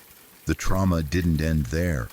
My brother and I both suffered extreme mental trauma later in life because of that event. Nightmares, anxiety, fear, a constant sense of waiting for something bad to happen. We carried it differently, but we both carried it deeply. Sometimes I think about my brother more than anyone else. I think about what it meant for him to see his own father beating his mother nearly to death, to step in, knowing he could be hurt or killed. To carry that memory into adulthood. That kind of experience doesn't leave you, it reshapes you. Somehow we both turned into decent people. That feels almost miraculous when I think about it. We grew up in the aftermath of violence, fear, and control. Yet we didn't become cruel. We didn't become numb. We learned empathy the hardest way possible. I never really told my brother how grateful I am that he was there. I never told him how often I think about what he did. How many times I've replayed that moment in my head, knowing that without him, our mum would be gone. Knowing that our lives would have ended in a completely different way. I think I really should tell him. There are some words that feel too heavy to say, especially when they carry so much emotion. But gratitude like that deserves to be spoken. He deserves to know how much he mattered, how much he still matters. Despite everything my mum went through, she is the most cheerful and sweetest woman I have ever known. That is something I will never stop being amazed by. She survived an abusive marriage. She survived a near-fatal attack. She survived betrayal, fear, and unimaginable pain. And somehow she chose to keep living her life with kindness. Not fake happiness, not denial, real strength. She raised 2 children alone. She protected us. She loved us. She built a life from the wreckage of what happened. She didn't let bitterness consume her. She didn't let hate define her. It takes real strength to do that. I didn't understand it as a child. I understand it now. That day taught me things I wish I had never had to learn so early. That love can coexist with control. That jealousy can turn lethal. That danger doesn't always come from strangers. Sometimes it comes from the people you're supposed to trust the most. It also taught me something else. That survival is possible, even after the worst moments of your life. That people can endure unimaginable trauma and still choose kindness. That children can be braver than anyone should ever have to be. That gratitude matters, even years later. This happened a long time ago, but it still lives with me. In small ways, in quiet thoughts, in moments where I catch myself checking locks twice, or listening too closely to raised voices, or feeling fear when things feel too calm. But it also lives with me in the form of love. Love for my mum. Love for my brother.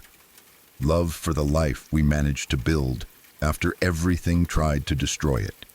And maybe someday soon, I'll finally tell my brother what I should have said a long time ago, that he saved our family, and that I will always be grateful.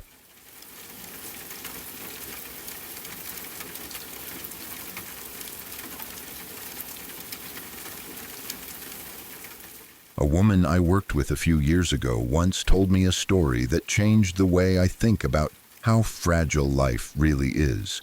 She didn't tell it dramatically. She didn't cry while she spoke. She didn't raise her voice or try to make it sound tragic. She said it quietly, almost like she was talking about someone else. That somehow made it worse. When I met her, she was working as a cleaner. She showed up on time, kept her head down, did her work, and left. People didn't pay much attention to her. If they did, they probably assumed this had always been her life, that she had always struggled, that she had always been where she was. But that wasn't true at all. She told me there was a time when her life looked completely different. She had a good job, a career she was proud of. She was married. She had a young daughter. They weren't rich, but they were comfortable. They had plans, real plans. The kind you make when you believe the future is something you can build, if you're careful enough. They had decided to move to Spain. It wasn't an impulsive idea. It wasn't a fantasy they talked about and never acted on. They had done everything properly. They planned it. They saved. She had lined up a great job out there. Not just something temporary, but a solid opportunity that would set them up for a better life. A warmer place, a fresh start. More time together as a family. Everything was ready. The only complication was timing. Her current job needed her to stay a little longer than expected. Just a week or two. It didn't seem like a big deal, so they decided her husband and their daughter would go ahead first. They would get settled. She would follow shortly after once she wrapped things up. It made sense. It felt practical. Safe, even. The day her husband arrived in Spain, he called her. She remembered that call clearly. He sounded happy, excited. He told her the house was lovely. He said the furniture had arrived by ferry just like it was supposed to. He talked about small, ordinary things, the kind of details you share when everything is going right. It was the sound of a life starting to unfold.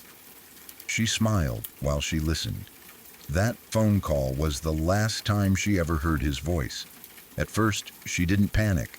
People get busy when they move. Phones die, time zones get mixed up. She told herself all the reasonable things people say when they don't want to imagine the worst. A day passed, then another. She tried calling, she sent messages. Nothing came back. Her worry grew slowly at first, then all at once. She told me that feeling was unlike anything else she had ever experienced. A deep physical dread, not anxiety exactly, but something heavier, something that sat in her chest and refused to move. A sense that something was very wrong, even though she had no proof. After a few days with no contact at all, she called the authorities. She explained that she hadn't heard from her husband, that her daughter was with him, that this wasn't normal, that she was terrified. She needed someone to check on them. She needed to know they were okay. A few days later, she got the answer. Her husband and her daughter were dead. Carbon monoxide poisoning. Just like that. No violence, no warning, no dramatic event anyone could have predicted. Just a silent, or invisible gas filling a space that was supposed to be their new home. A place they thought was safe. A place meant to represent hope and a better future. They were found together. She didn't go into detail about how they were discovered. She didn't need to. The words alone were enough. Husband and daughter. Gone. In a foreign country. While she was still behind, finishing a job she would never go back to. The way she described that moment still haunts me. She said it felt like the world simply stopped. Not slowed down. Not tilted. Stopped. Like everything that had existed up until that point no longer applied. Plans became meaningless instantly. Time lost its shape. The future collapsed into nothing. She wasn't there. That fact became its own kind of torture. She wasn't there when it happened. She wasn't there to save them. She wasn't there to hold her daughter. She wasn't there to say goodbye. People tell themselves that not being present might soften the pain, that maybe it's better not to witness something terrible. But she told me the opposite was true. Not being there left her with questions that could never be answered. It left her imagining every possible version of their last moments. Did they fall asleep and never wake up? Did they realize something was wrong? Did her daughter cry? Did her husband try to protect her? There was no closure in not knowing. After that, her life unraveled quickly. She tried to go back to work, but she couldn't function. Everything reminded her of what she had lost. Every phone call felt like it might bring more bad news. Every quiet moment filled with images she couldn't control. Sleep became impossible without alcohol. At first, drinking helped her rest. Then, it helped her forget. Then it became the only way she could get through a day. She started drinking more than she meant to. Then more than she could hide. Then more than she could stop. The job she had worked so hard for disappeared. The career she built fell apart. Friends didn't know what to say. Some drifted away quietly. Others stayed for a while and then vanished too. Grief makes people uncomfortable. It doesn't fit into normal conversation. It doesn't resolve neatly. Eventually, she ended up where I met her, working as a cleaner, doing work that required no emotional investment. Work where she could show up, do the task, and leave without anyone asking how she was really doing. She told me she didn't recognize her life anymore. She used to be someone with plans, someone with a future mapped out, someone who thought if you did everything right, things would work out. Now she was someone who woke up every day and tried to make it through without breaking down. What scared her the most wasn't just the loss itself. It was how fast it happened.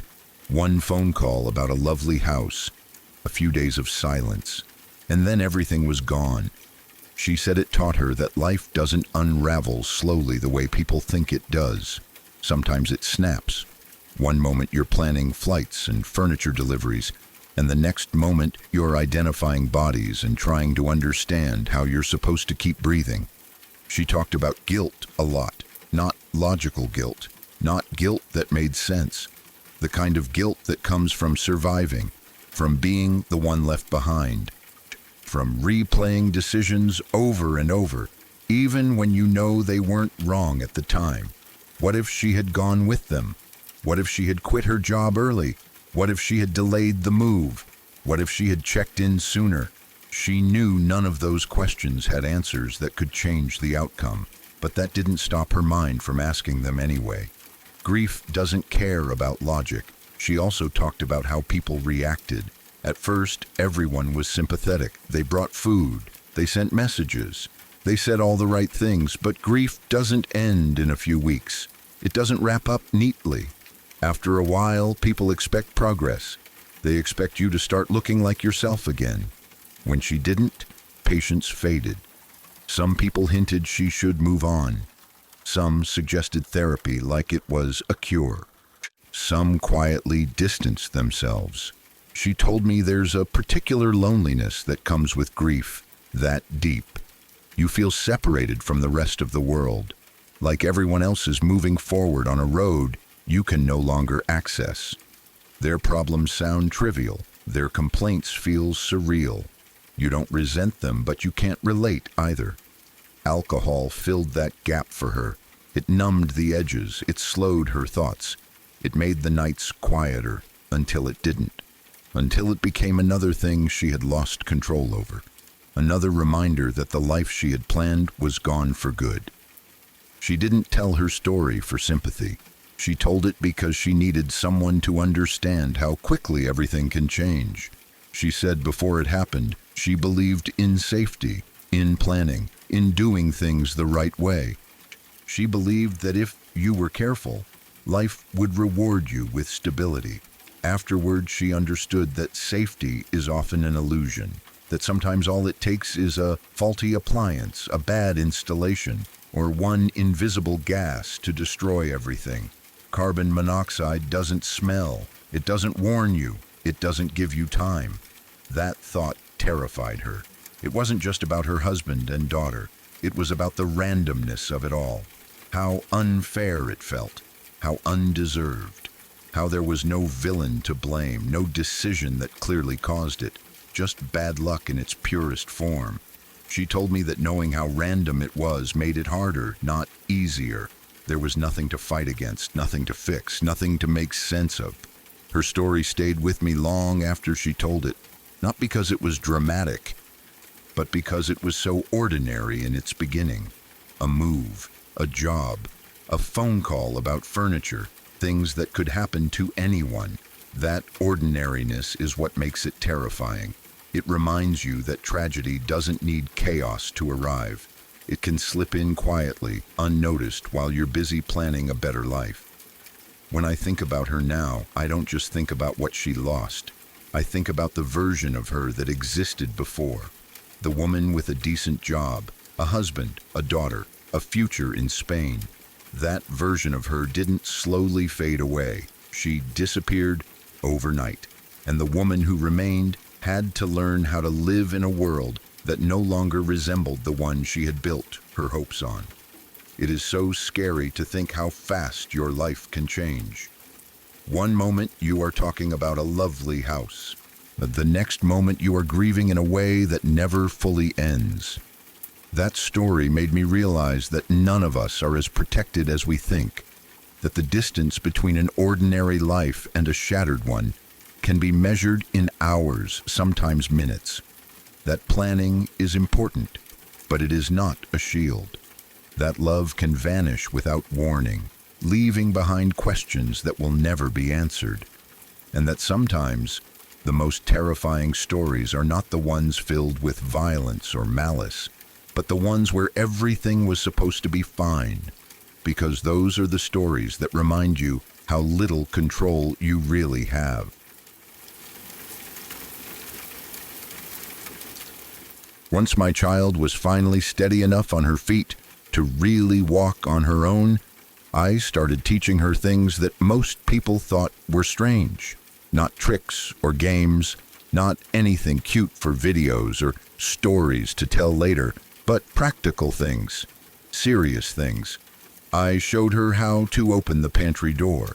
I showed her which shelves were safe for her and which ones were not. I showed her how to press the water dispenser on the fridge and how to hold a cup under it without spilling too much. I showed her how to open simple packages of food that I kept within her reach, things that were already safe to eat without help. To everyone else, it looked unnecessary. It looked paranoid. It looked like I was just asking for messes, spills, crumbs everywhere, sticky hands, and extra cleanup. My husband thought it was extreme. My family thought I was overthinking things. They laughed about it sometimes, not in a cruel way, but in that dismissive way people have when they think you are worrying about something that will never happen. They said kids that young should not be worrying about feeding themselves. They said I was encouraging chaos. They said I was borrowing trouble from the future. I understood why they thought that. From the outside, it probably did look excessive. Most people do not want to imagine worst-case scenarios. Most people live assuming that tomorrow will look like today, and that if something goes wrong, someone will notice quickly enough to help. I did not have that luxury. At that point in my life, my husband worked away from home for a week at a time, sometimes longer. Sometimes in places where cell phone reception was unreliable or non-existent. There were stretches where I would not hear from him for days, not because he did not care, but because he physically could not reach out. When he was gone, it was just me and my child. I did not have anyone I spoke to every day, no daily check-in calls, no neighbors stopping by regularly, no routine visits. If something happened to me, there was no guarantee anyone would notice right away. It might take days. That thought settled into me in a way that would not go away. I had already heard stories that sink into your chest and refuse to leave. Stories about parents who died suddenly at home and children who were too young to understand what had happened. Stories where the child stayed with the body, waiting, crying, trying to wake them up.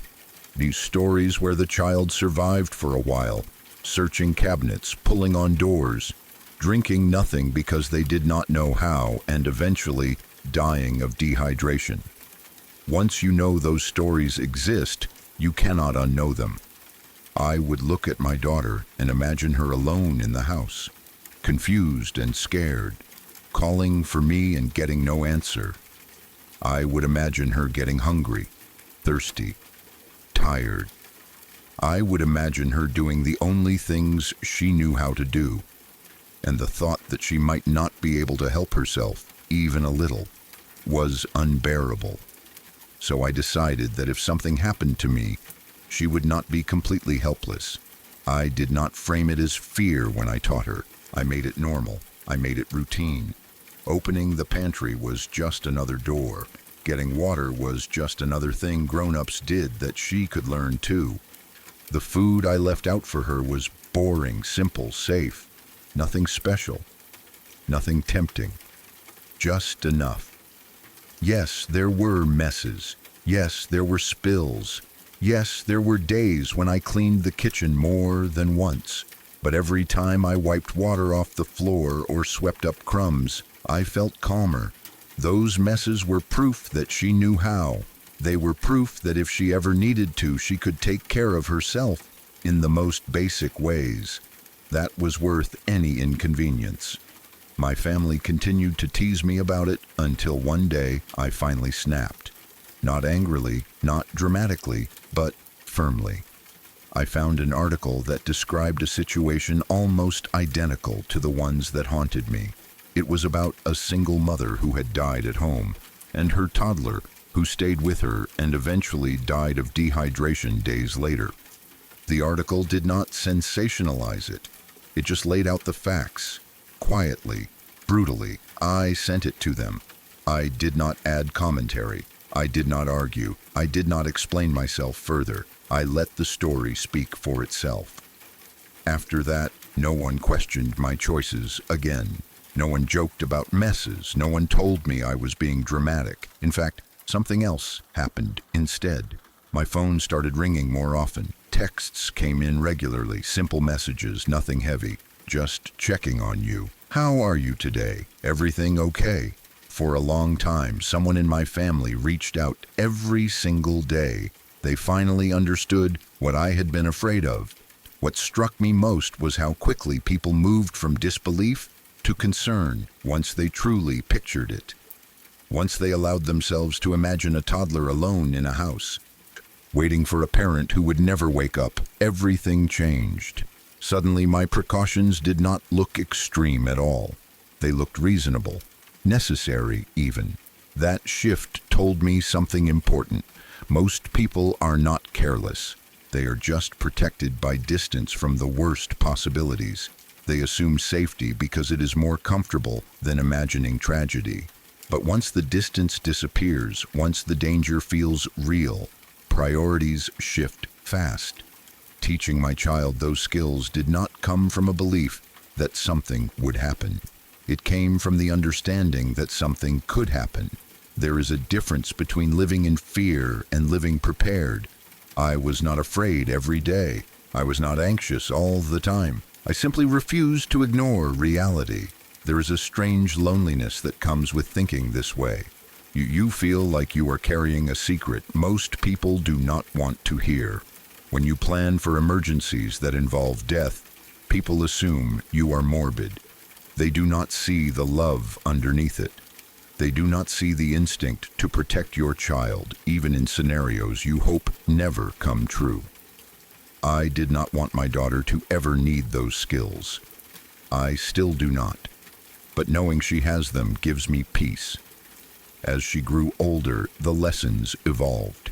She learned how to ask for help, how to recognize when something was wrong, how to use simple tools safely, how to open doors, how to speak clearly to adults. None of it was taught with fear. It was taught with confidence, with the message that she was capable, not vulnerable. Looking back, I realized that those choices shaped more than just emergency readiness. They gave her a sense of independence early on, a quiet confidence. She knew she could solve small problems. She knew she had options. That kind of knowledge stays with a person. Sometimes I think about that article again, about the child who did not make it, about how close those stories can be to any of us, not because we are careless or negligent, but because life is unpredictable. Bodies fail, accidents happen, time passes without warning. What happened to that mother and child was not a moral failure.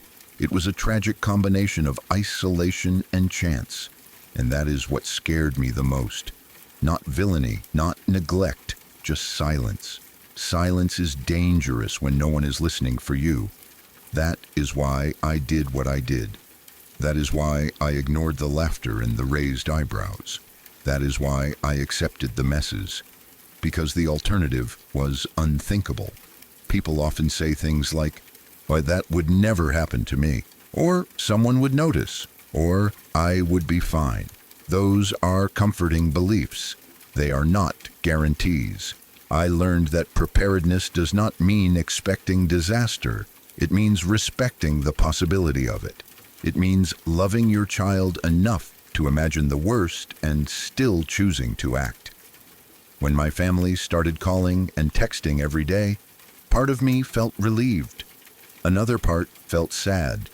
Sad that it took a tragedy happening to someone else for them to understand. But I did not hold that against them. Fear works differently for everyone. Now, when I see parents teaching their children small survival skills, I do not judge.